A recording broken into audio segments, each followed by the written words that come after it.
Even after cutting a plea deal, Boosie has just been hit with a firearm possession sentence. And this time, it feels different, like there's no road back. But here's the twist. The years he got aren't even the most shocking part. Boosie himself is claiming the whole thing is a setup, another move by the system to take him out. The fact that I was sentenced to third offense marijuana, 10 years. I was sentenced to 10 years. The system been let me out. Some believe it all traces back to the moment he walked free from death row. Let me lay it out. When keeping it real crosses the line, the consequences hit hard. The streets are buzzing, the hood is stunned, and hip-hop may have just lost one of its rawest voices. Torrance Ivy Hatch Jr., the world knows him as Boosie Badazz, just entered a plea that could force him to step away from the game for good. It's just a plea that I'm doing on August 26th. To really understand how Boosie ended up here, we've got to rewind the clock back to the gritty streets of Baton Rouge, Louisiana. That's where a young Torrance Hatch first grabbed a mic and started spitting his truth about the struggle. But with that raw voice came a trail of run-ins with the law. His rap sheet would haunt him in ways he never saw coming.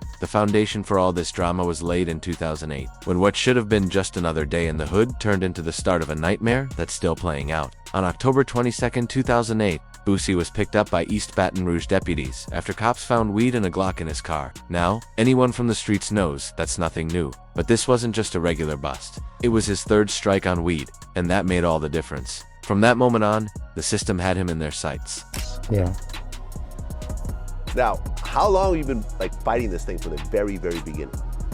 I've been fighting for probably 3 years now, probably. 3 years. At the time, Boosie was on the come-up in the dirty South rap scene, but the prison industrial complex was already closing in. He pled guilty to third offense marijuana possession on September 22, 2009. At first, Judge Chip Moore gave him 2 years, but when word got out that Boosie had violated house arrest between his plea and sentencing, the hammer dropped. His time got doubled to 4 years on November 9, 2009. Now, it was a state case. The feds came, picked it up.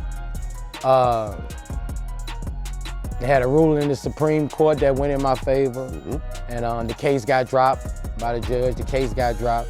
And that was just the beginning. Even while locked up, the system kept stacking charges on him. In 2011, prosecutors hit Boosie with smuggling charges for allegedly trying to sneak drugs into prison. He pled guilty, and his sentence stretched to 8 years. A rising star who was shaking up the rap game suddenly found himself staring down nearly a decade behind bars. The fact that I was sentenced to third offense marijuana, 10 years. I was sentenced to 10 years. The system been let me. But the most dangerous case was still to come, the one that would put Boosie on trial for his life. On June 17, 2010, he was indicted for the first-degree murder of Terry Boyd. Prosecutors claimed Boosie had hired Mike Louding, to do the job, painting it as a murder for hire over street beef. The stakes couldn't have been higher. If they convicted him, Boosie was looking at the death penalty. I was sentenced to 10 for third offense marijuana. Yeah.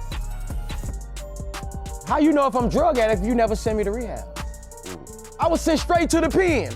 How am I, you know if I'm a drug addict if you've never offered me rehab? Prosecutors tried to brand him a cold-blooded killer, even hinting he was tied to 5 other murders, though they never had proof. The trial turned into a media circus. They pulled his rap lyrics into evidence, dissecting tracks like 187 and Body Bag line by line, claiming they weren't songs but confessions. Boosie pled not guilty on June 28, 2010.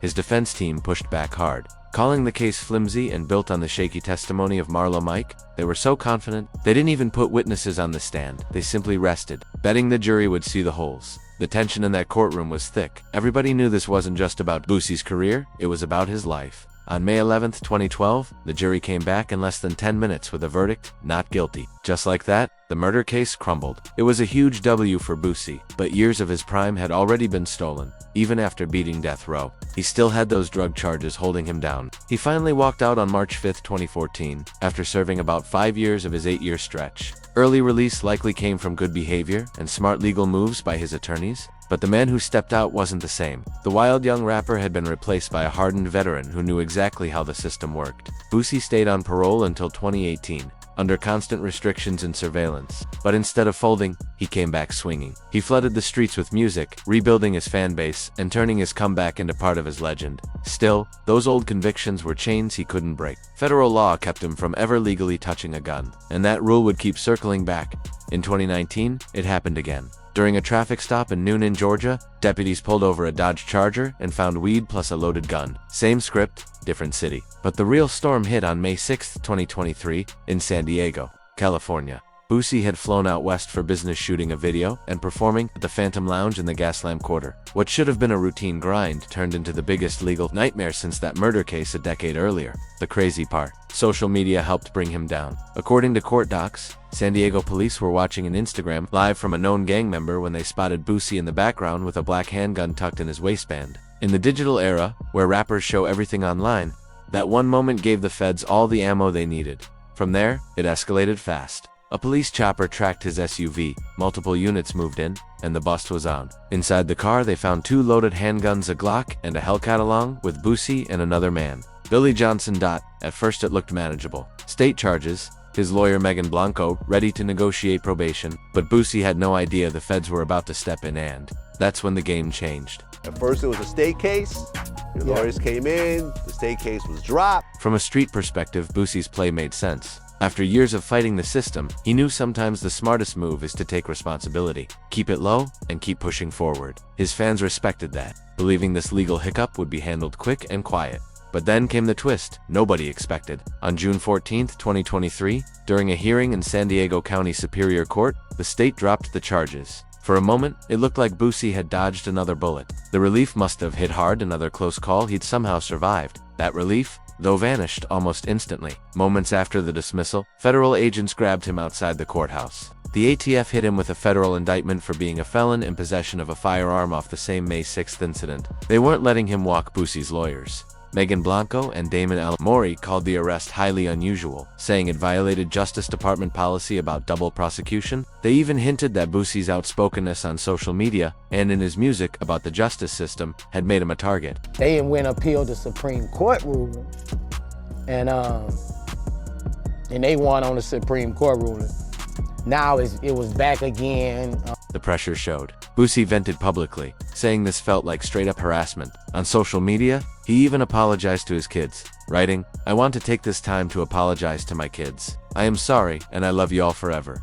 The thought of doing Fed time while 9 children watched from the sidelines was tearing him apart. Boosie pled not guilty, but the weight was heavy. At first he was detained. Then, on June 20, 2023, a magistrate granted him bail $50,000 at first, later bumped to $100,000. He was allowed to travel for shows, which gave him some financial breathing room. Still, that case hung over him like a storm cloud. For over a year, Boosie lived in limbo, touring, recording, smiling for fans, but behind the scenes, the stress was grinding him down. The threat of decades in federal prison loomed over every move he made. Could have appealed that, but that'll be 2-3 more years, and just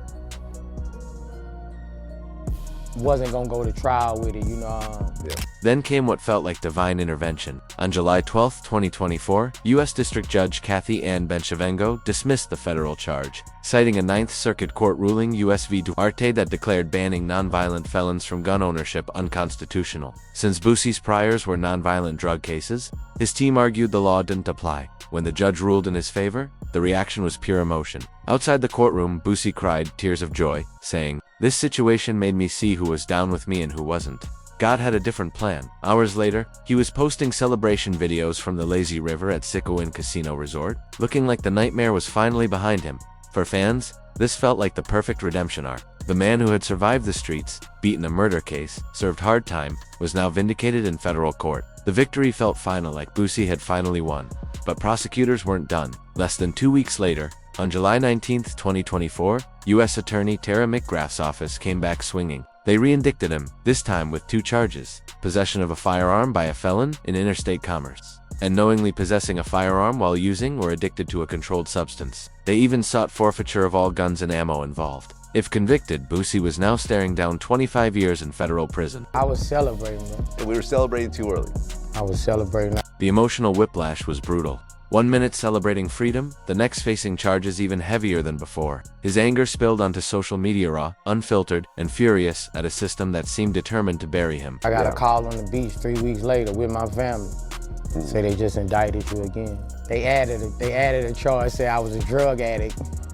I think they were trying to use one of my interviews to justify that over something that you were talking about from like 10 years ago. The new drug-related charge felt especially dirty. Why wasn't it there from the start? To Boosie, it looked like straight prosecutorial overreach. A cruel setup letting him taste freedom just long enough to snatch it away. By summer 2025, Boosie was a man worn down by endless legal wars. The fight wasn't just against the feds anymore, it was against his pride, his family's stability, and the very streets that made him. Nearly 3 years of non-stop battles had drained him emotionally and financially. And the same man who once vowed he'd never fold was starting to realize the hardest truth of all. Sometimes the realest thing you can do is recognize when a fight is bigger than you. Wasn't gonna go to trial with it, you know. Yeah. I wasn't gonna go to trial with it from the dump, actually, but I feel like this the right move for me. You know, I trust in God, Vlad. I mean. The decision that changed everything didn't come from lawyers or street advisors. It came from the people closest to Boo. In painful family conversations, they helped him see what his pride had been blocking all along. Sometimes the most gangster thing you can do is put family first and live to fight another day, Boosie himself admitted. I thought this case was over, but God, don't make mistakes. I'm tired of fighting. My family helped me realize this was the right decision.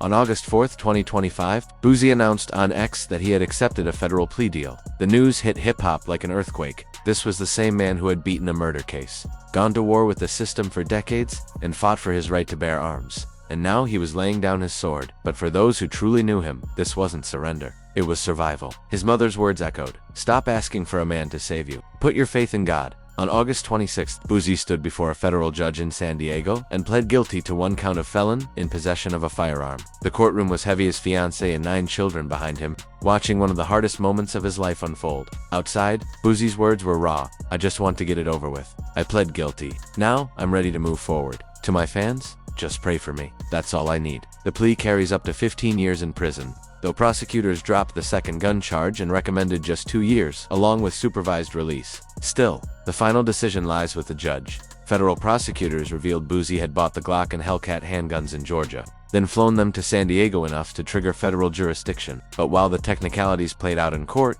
the real story was the human cost.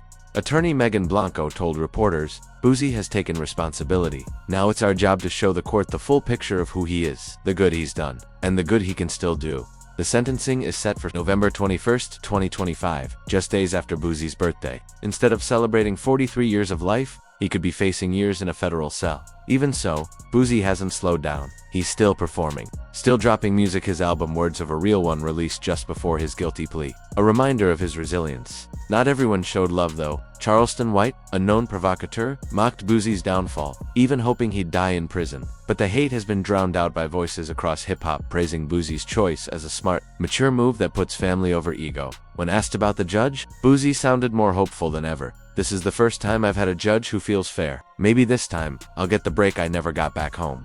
Now, the culture waits. November 21st could mark the end of Boosie's Renor, just another chapter in the wild, unbreakable story of Torrance Boosie Badazz Hatch. From Baton Rouge projects to federal courtrooms, his saga is a raw testament to survival against impossible odds.